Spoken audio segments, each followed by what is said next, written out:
আসসালামু আলাইকুম রহমতুল্লাহ। সুপ্রিয় দর্শক শ্রোতা, আপনারা কেমন আছেন?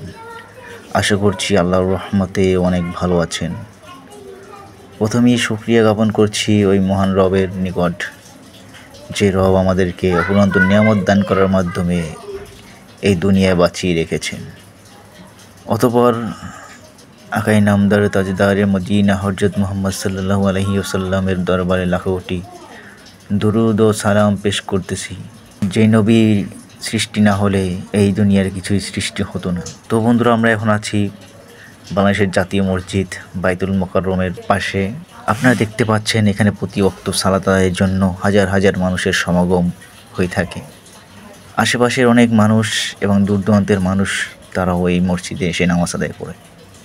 তো দর্শক শ্রোতা, আপনারা কি জানেন এই বাইতুল মোকাররম মসজিদ কত সালে নির্মাণ কাজ শুরু হয় এবং এই নির্মাণ কাজ কত সালে সমাপ্ত হয়? তো দর্শক শ্রোতা, আপনারা যদি জেনে থাকেন তাহলে কমেন্ট করে জানাতে পারেন, আর যদি না জানেন তাহলে সম্পূর্ণ ভিডিওটি দেখতে থাকুন।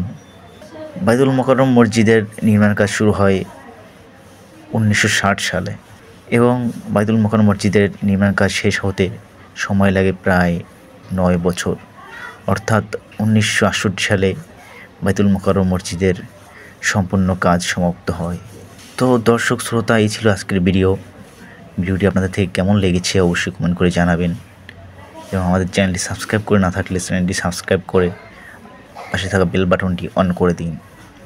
আসসালামু আলাইকুম রহমতুল্লাহ।